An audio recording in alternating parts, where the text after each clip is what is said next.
My name is Esposito and I received a master's degree in civil engineering at University of Naples Federico II. Currently, I am a PhD student at the Department of Structure for Engineering and Architecture in Naples. The main topic of PhD I'm taking is the 3D printing technology in construction field.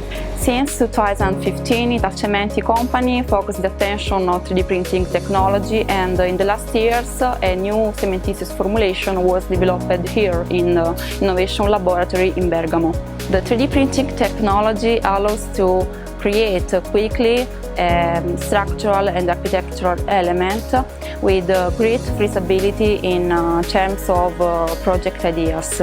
Such technology leads to the so-called sustainable building and allow to quickly realize and customize project ideas in full compliance with the circular economy.